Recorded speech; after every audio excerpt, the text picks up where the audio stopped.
ಪಕ್ಷದ ಎಲ್ಲ ಪ್ರಮುಖ ಮುಖಂಡರುಗಳು ಒಂದು ಸವಾಲನ್ನಾಗಿ ಸ್ವೀಕಾರ ಮಾಡಿದ್ದೀರಿ. ಜೊತೆಯಲ್ಲಿ ಉಡಿ ವಿಜಯಕುಮಾರ್ ಅವರ ಬೆಂಬಲಿಗರು ಕೂಡ ಇವತ್ತು ಜೊತೆಗೂಡಿ ನಾವೆಲ್ಲರೂ ಅಣ್ಣ ತಮ್ಮಂದರ ರೀತಿಯಲ್ಲಿ ಅನ್ಯೋನ್ಯವಾಗಿ ಈ ಪಕ್ಷವನ್ನು ಕಟ್ಟಿ ಬೆಳೆಸ್ತೀವಿ ಅಂತಕ್ಕಂಥ ದೃಢ ಸಂಕಲ್ಪದೊಂದಿಗೆ ಇವತ್ತು ಸನ್ಮಾನ್ಯ ದೇವೇಗೌಡರು ಸಾಹೇಬ್ರ ಮುಂದೆ ತಾವೆಲ್ಲರೂ ಬಂದು ಏನು ನಿಂತಿದ್ದೀರಿ. ಇದಕ್ಕೆ ಈ ಪಕ್ಷದ ಕಾರ್ಯಕರ್ತನಾಗಿ ನಾನು ತುಂಬ ಹೃದಯದಿಂದ ಧನ್ಯವಾದಗಳು, ಅಭಿನಂದನೆಗಳು, ಸ್ವಾಗತ ಎಲ್ಲವನ್ನ ಕೋರಲಿಕ್ಕೆ ಇಚ್ಛೆ ಪಡ್ತೇನೆ. ಉಡಿ ವಿಜಯಕುಮಾರ್ ಅವರು ನನಗೆ ನನ್ನ ಉಪಚುನಾವಣೆಯ ಸಂದರ್ಭದಲ್ಲಿಯೂ ಕೂಡ ಬಂದು ಒಂದು 2 ದಿನಗಳ ಕಾಲ ನನ್ನ ಪ್ರಚಾರದಲ್ಲಿ ಪಾಲ್ಗೊಂಡಿದ್ದೆ. ಬಹುಶಃ ಆ ಭಾಗದಲ್ಲಿ ಅವ್ರು ಏನೊಂದು ಸಮುದಾಯವನ್ನು ಪ್ರತಿನಿಧಿ ಮಾಡ್ತಾರೆ, ಆ ಸಮುದಾಯ ಕೇವಲ ಚನ್ನಪಟ್ಟಣ ತಾಲೂಕಷ್ಟೇ ಅಲ್ಲ, ರಾಜ್ಯದ ಅನೇಕ ಕ್ಷೇತ್ರಗಳಲ್ಲಿ ಅನೇಕ ಜಿಲ್ಲೆಗಳಲ್ಲಿ ನಿಮ್ಮ ಸಮುದಾಯ ಬಹಳ ಹೆಚ್ಚಾಗಿರ್ತಕ್ಕಂಥ ಹಿನ್ನೆಲೆಯಲ್ಲಿ ನೀವು ಮಾಲೂರು ಕ್ಷೇತ್ರಕ್ಕೆ ಸೀಮಿತ ಅಂತಕ್ಕಂಥದ್ದನ್ನು ನೀವು ಭಾವಿಸಬೇಡಿ. ಏಕೆಂದರೆ ಇಲ್ಲಿ ಮಾನ್ಯ ದೊಡ್ಡ ಸಾಹೇಬ್ರ ರಾಜಕಾರಣದ ಇತಿಹಾಸವನ್ನು ನಾವೆಲ್ಲರೂ ಕೂಡ ಅಲ್ಪ ಸ್ವಲ್ಪನಾದರೂ ನಾವು ಅರ್ಥ ಮಾಡ್ಕೊಳ್ತಕ್ಕಂಥದ್ದಾದರೆ ಸಾಮಾಜಿಕ ನ್ಯಾಯ, ಸಾಮಾಜಿಕ ಬದ್ಧತೆ, ಸಾಮಾಜಿಕ ಚಿಂತನೆಯಿಂದ ಹಲವಾರು ಜನ ಇವತ್ತು ಗ್ರಾಮ ಪಂಚಾಯಿತಿ, ಜಿಲ್ಲಾ ಪಂಚಾಯಿತಿ, ತಾಲೂಕು ಪಂಚಾಯಿತಿ, ಶಾಸಕ ಸ್ಥಾನ, ಮಂತ್ರಿ ಸ್ಥಾನ, ಉಪಮುಖ್ಯಮಂತ್ರಿಗಳವರೆಗೂ ಕೂಡ ಕೊಂಡೊಯ್ತಿರ್ತಕ್ಕಂಥ ಒಂದು ಪಕ್ಷ ಅದು ಸನ್ಮಾನ್ಯ ದೇವೇಗೌಡರು ಸಾಹೇಬರ ಒಂದು ಆಶೀರ್ವಾದದಿಂದ ಅನೇಕ ಸಮುದಾಯಗಳು ಬಹಳ ಸಮಾಜದಲ್ಲಿ ಒಂದು ಉತ್ತಂಗ ಸ್ಥಾನಕ್ಕೆ ತಗೊಂಡೋಗ್ತಕ್ಕಂಥದ್ರಲ್ಲಿ ಸನ್ಮಾನ್ಯ ದೇವೇಗೌಡರು ಸಾಹೇಬರ ಪಾತ್ರ ಬಹಳ ದೊಡ್ಡದಾಗಿದೆ. ಹಾಗಾಗಿ ಉಡಿ ವಿಜಯಕುಮಾರ್ ಅವರಿಗೆ ನೀವು ಕೇವಲ ಒಂದು ಕ್ಷೇತ್ರಕ್ಕೆ ಸೀಮಿತ ಆಗ್ತಕ್ಕಂಥದ್ದಲ್ಲ, ಮುಂಬರ್ತಕ್ಕಂಥ ದಿನಗಳಲ್ಲಿ ನಿಮ್ಮ ಸಮುದಾಯದ ಒಂದು ದೊಡ್ಡ ಮಟ್ಟದ ಒಂದು ಸಮಾವೇಶವನ್ನು ಮಾಡುವ ಮೂಲಕ ಸಮುದಾಯದ ಸಮಸ್ಯೆಗಳೇನಿದೆ ಆ ಸಮುದಾಯದ ಸಮಸ್ಯೆಗಳನ್ನ ನಾವು ಯಾವ ರೀತಿ ಬಗೆಹರಿಸ್ಬೋದು ಅಂತಕ್ಕಂಥದ್ದಕ್ಕೆ ಬಹುಶಃ ಇವತ್ತು ಸನ್ಮಾನ್ಯ ದೇವೇಗೌಡರು ಸಾಹೇಬರು, ಸನ್ಮಾನ್ಯ ಕುಮಾರಣ್ಣವರು ಕೂಡ ಮುಂದೊಂದು ದಿನ ಒಂದು ಸಮಾವೇಶದಲ್ಲಿ ಪಾಲ್ಗೊಂಡು ಸಮುದಾಯದ ಜೊತೆಯಲ್ಲಿ ನಾವಿದ್ದೇವೆ ಅಂತಕ್ಕಂಥ ಆತ್ಮವಿಶ್ವಾಸದ ನುಡಿಗಳನ್ನು ಕೂಡ ಬಹುಶಃ ಮುಂದಿನ ದಿನಗಳಲ್ಲಿ ಪಕ್ಷದ ಒಂದು ವೇದಿಕೆಯ ಮೂಲಕ ಒಂದು ದೊಡ್ಡ ಬೃಹತ್ ಸಮಾವೇಶವನ್ನು ನಾವು ನೀವು ಕೂಡ ಹಮ್ಮಿಕೊಳ್ಬೇಕಾಗ್ತದೆ. ಹಾಗಾಗಿ ನೀವೆಲ್ಲರೂ ಕೂಡ ಇವತ್ತೇನು ಮನಸ್ಸಲ್ಲಿ ಒಂದು ಆಸೆ ಇಟ್ಕೊಂಡು ಬಂದಿದ್ದೀರಿ, ಒಂದು ಮಾತು ಈ ಸಂದರ್ಭದಲ್ಲಿ ನಿಮ್ಗೆಲ್ರಿಗೂ ತಿಳಿಸ್ಲಿಕ್ಕೆ ಬಯಸ್ತೇನೆ. ನಂಬಿಕೆ ಅಂತಕ್ಕಂಥದ್ದು ರಾಜಕಾರಣದಲ್ಲಿ ಬಹಳ ಮುಖ್ಯ. ಯಾರಾದರೂ ನಮ್ಮನ್ನ ಬಂದು ಆ ನಂಬಿಕೆ, ವಿಶ್ವಾಸ, ಅಭಿಮಾನ ಅಂತಕ್ಕಂಥ ಹಿನ್ನೆಲೆಯಲ್ಲಿ ಬಂದು ನಮ್ಮ ಜೊತೆಯಲ್ಲಿ ನಿಂತಂತ ಯಾರೇ ಇರ್ಬೋದು, ಅವರನ್ನ ಕಾಪಾಡ್ಕೊಳ್ತಕ್ಕಂಥದ್ದು, ಎಂಥ ಸಂಕಷ್ಟದ ದಿನಗಳು ಎದುರಾದರೂ, ಎಂಥ ಸವಾಲಿನ ದಿನಗಳು ಎದುರಾದರೂ ಕೂಡ ರಾಜಕೀಯವಾಗಿ ಉಡಿ ವಿಜಯಕುಮಾರ್ ಅವ್ರನ್ನ ನೀವೇನೊಂದು ಉತ್ತಂಗ ಸ್ಥಾನದಲ್ಲಿ ಹೋಗಿ ನೋಡಬೇಕು, ತಲುಪಿಸ್ಬೇಕು ಅಂತಕ್ಕಂಥ ನಿಮ್ಮ ಕಲ್ಪನೆ ಇದೆ. ಆ ಕಲ್ಪನೆಗೆ ಪೂರಕವಾಗಿ ರಾಮೇಗೌಡರು ಬಹಳ ಅತ್ಯಂತ ಸ್ಪಷ್ಟವಾದಂಥ ಸಂದೇಶವನ್ನು ಕೊಟ್ಟಿದ್ದಾರೆ.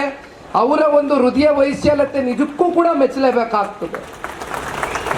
ಪಕ್ಷದ ವರಿಷ್ಠರು ಸನ್ಮಾನ್ಯ ದೇವೇಗೌಡರು ಸಾಹೇಬರ ಸಮ್ಮುಖದಲ್ಲಿ ಮಾನ್ಯ ಕುಮಾರಣ್ಣವರ ಅಧ್ಯಕ್ಷತೆಯಲ್ಲಿ ನಡೀತಾ ಇರತಕ್ಕಂಥ ಈ ಒಂದು ಕಾರ್ಯಕ್ರಮದಲ್ಲಿ ಈ ಪಕ್ಷದ ಕಾರ್ಯಕರ್ತನಾಗಿ ಹೇಳ್ತೇನೆ, ಉಡಿ ವಿಜಯಕುಮಾರ್ ಅವ್ರನ್ನ ರಾಜಕೀಯವಾಗಿ ಸನ್ಮಾನ್ಯ ದೇವೇಗೌಡರು ಸಾಹೇಬರು ಬಹುಶಃ ಅವರ ಧರ್ಮ ಪತ್ನಿಗಳು ಕೂಡ ಇವತ್ತು ಬೆಂಗಳೂರು ನಗರದ ಕಾರ್ಪೊರೇಟರ್ ಆಗಿ ಕೆಲಸವನ್ನು ನಿರ್ವಹಣೆ ಮಾಡಿದ್ದಾರೆ ಅಂತಕ್ಕಂಥದ್ದು JK ಕೃಷ್ಣಾರೆಡ್ಡಿ ಸಾಹೇಬರು ಕೋರ್ ಕಮಿಟಿಯ ಅಧ್ಯಕ್ಷರು. ಅವರ ಒಂದು ಉಡಿ ವಿಜಯಕುಮಾರ್ ಅವರ ಕುಟುಂಬದ ಜೊತೆ ಒಂದು ಸಂಬಂಧ ಬಹಳ ಹಿಂದಿನಿಂದ ಸಂಬಂಧ ಅಂತಕ್ಕಂಥದ್ದು ಅವರು ಕೂಡ ಹೇಳ್ತಾ ಇದ್ರು. ಹಾಗಾಗಿ ನಮ್ಮ ರಶ್ಮಿ ರಾಮೇಗೌಡರ ಅಕ್ಕ ಅವರು, ರಾಮೇಗೌಡರ ಧರ್ಮಪತ್ನಿ, ಪಕ್ಷದ ಮಹಿಳಾ ಘಟಕದ ರಾಜ್ಯಾಧ್ಯಕ್ಷರು ಅಕ್ಕ ಅವರು ಕೂಡ ಇಲ್ಲೇ ಇದ್ದಾರೆ. ಅವ್ರ ನೇತೃತ್ವದಲ್ಲೇ ಬಹುಶಃ ಭಾನುವಾರದ ದಿನ ಮಹಿಳಾ ಆಚರಣೆಯನ್ನು ಮಾಡ್ತಾ ಇದ್ದೇವೆ. ಅವರ ನೇತೃತ್ವದಲ್ಲೇ ನಡೀತಾ ಇದೆ. ಹಾಗಾಗಿ ಪಕ್ಷದಲ್ಲಿ ಎಲ್ಲರಿಗೂ ಕೂಡ ಅವಕಾಶ ಇದೆ, ಎಲ್ಲರಿಗೂ ಕೂಡ ಸ್ಥಾನಮಾನ ಇದೆ. ಸನ್ಮಾನ್ಯ ದೇವೇಗೌಡರು ಸಾಹೇಬರು ಇವತ್ತು ಬಂದು ಇಷ್ಟು ದೂರ ನಿಮ್ಮೆಲ್ಲರನ್ನೂ ಕುರಿತು ಮಾತನಾಡಬೇಕು ಅಂತಕ್ಕಂಥ ಒಂದು ಹಿನ್ನೆಲೆಯಲ್ಲಿ ಬಂದಿದ್ದಾರೆ ಅಂದರೆ ಇನ್ನು ಎಷ್ಟು ಪ್ರೀತಿ ನಿಮ್ಮ ಮೇಲೆ ಇಟ್ಕೊಂಡಿದ್ದಾರೆ ಅಂತಕ್ಕಂಥದ್ದು ಬಹುಶಃ ಇದಕ್ಕಿಂತ ಒಂದು ಈ ವೇದಿಕೆಯಲ್ಲಿ ಸಾಬೀತು ಮಾಡ್ತಕ್ಕಂಥದ್ದು ಇನ್ಯಾವುದೋ ವೇದಿಕೆ ಬಹುಶಃ ಬೇಕಾಗಿಲ್ಲ ಅಂತಕ್ಕಂಥದ್ದು ನನ್ನ ಒಂದು ಭಾವನೆ. ಹಾಗಾಗಿ ನಾನು ನಿಮ್ಮೆಲ್ಲರಲ್ಲೂ ಕೇಳ್ಕೊಳ್ತಕ್ಕಂಥದ್ದಿಷ್ಟೇ, ನೀವೆಲ್ಲರೂ ಕೂಡ ಜೊತೆಗೂಡಿ ಹೋಗಬೇಕು. ಮುಂಬರ್ತಕ್ಕಂಥ ಯಾವುದೇ ಚುನಾವಣೆಗಳಲ್ಲಿ ಆರೋಗ್ಯಕರವಾದಂಥ ಚುನಾವಣೆಗಳಾಗಬೇಕು. ಎಲ್ಲರಿಗೂ ಅವಕಾಶ ಸಿಕ್ಕಬೇಕು. ಎಲ್ರಿಗೂ ಅವಕಾಶ ಸಿಗ್ತಕ್ಕಂಥದ್ದಷ್ಟೇ ಅಲ್ಲ, ನೀವೆಲ್ಲರೂ ಕೂಡ ಉಡಿ ವಿಜಯ್ ಕುಮಾರ್ ಅವರು, ರಾಮೇಗೌಡರ ಅಭಿಮಾನಿಗಳೇನಿದ್ದೀರಿ, ನೀವೆಲ್ಲರೂ ಕೂಡ ಒಂದು ಉತ್ತಮವಾದಂಥ ಸ್ಥಾನಕ್ಕೂ ಕೂಡ ಹೋಗಿ ತಲುಪಬೇಕಾಗ್ತದೆ. ಪಕ್ಷ ನಿಮ್ಮ ಜೊತೆಯಲ್ಲಿದೆ. ಬದಲಾವಣೆಯ ಪರ್ವ ಕ್ಷೇತ್ರದಲ್ಲಿ ಇಂದಿನಿಂದ ಪ್ರಾರಂಭ ಆಗಿದೆ ಅಂತಕ್ಕಂಥದ್ದು ಬಹುಶಃ ನೀವೆಲ್ಲರೂ ಕೂಡ ಇವತ್ತು ಬಂದು ಇಬ್ರು ನಾಯಕರುಗಳ ಕೈಯನ್ನ ಏನು ಬಲಪಡಿಸಿದ್ದೀರಿ, ಬಹುಶಃ ಈ ಒಂದು ವೇದಿಕೆ ಮೇಲೆ ನೀವು ಸಾಬೀತು ಮಾಡಿದ್ದೀರಿ. ಏನು ವಿಜಯ್ ಕುಮಾರ್ ಅವರು ಅತ್ಯಂತ ಅಲ್ಪ ಮತದಿಂದ ಪರಾಜಿತಗೊಂಡರೂ ಕೂಡ ಬಹುಶಃ ಸಂಘಟನೆಯಲ್ಲಿ ಅವ್ರದಾದಂಥ ಒಂದು ದೂರಾಲೋಚನೆಯನ್ನ ಇಟ್ಕೊಂಡು ನಿಮ್ಮೆಲ್ಲರ ಜೊತೆ ಕೂಡ ನಿರಂತರವಾಗಿ ಬೆರ್ತು ನಿಮ್ಮ ಕಷ್ಟ ಸುಖ, ಮದುವೆ ಮುಂಜಿ, ಸಾವು ನೋವು ಎಲ್ಲದರಲ್ಲೂ ಕೂಡ ಪಾಲ್ಗೊಂಡಿದ್ದಾರೆ. ಬಹುಶಃ ಆ ಕಾರಣದಿಂದ ಇವತ್ತು ಉಡಿ ವಿಜಯ್ ಕುಮಾರ್ ಅವರು ಮತ್ತೆ ರಾಮೇಗೌಡರ ಅಭಿಮಾನಿಗಳು ಎಷ್ಟು ಅಪಾರ ಸಂಖ್ಯೆಯಲ್ಲಿ ಬಂದಿದ್ದೀರಾ ಅಂದ್ರೆ, ಇವತ್ತು ಬಹುಶಃ ಕುರ್ಚಿಗಳು ಇನ್ನೂ ಒಂದು 2-3 ಸಾವಿರ ಕುರ್ಚಿಗಳು ಹಾಕಿದ್ರು ಕೂಡ ಬಹುಶಃ ಇನ್ನಷ್ಟು ಜನಗಳು ಬರ್ತಾ ಇದ್ರು ಏನೋ ಗೊತ್ತಿಲ್ಲ. ಆದರೆ ಮತ್ತೆ ಕ್ಷೇತ್ರಕ್ಕೆ ಮಾನ್ಯ ದೊಡ್ಡವರು ಬರ್ತಾರೆ, ಮಾನ್ಯ ಕುಮಾರಣ್ಣ ಅವರು ಬರ್ತಾರೆ, ಎಲ್ಲ ನಮ್ಮ ಜಿಲ್ಲೆಯ ನಾಯಕರುಗಳು ಕೂಡ ಬರ್ತಾರೆ.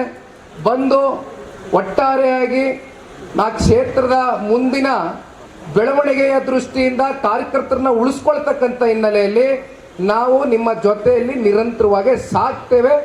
ಯಾರು ಕೂಡ ಧೃತಿಗೆಡ್ತಕ್ಕಂಥ ಪ್ರಶ್ನೆ ಇಲ್ಲ. ಇವತ್ತು ಒಂದು ದಿಟ್ಟವಾದಂಥ ತೀರ್ಮಾನವನ್ನು, ಒಂದು ಹೆಜ್ಜೆಯನ್ನ ಉಡಿ ವಿಜಯ್ ಕುಮಾರ್ ಅವರು ತಗೊಂಡಿದ್ದಾರೆ.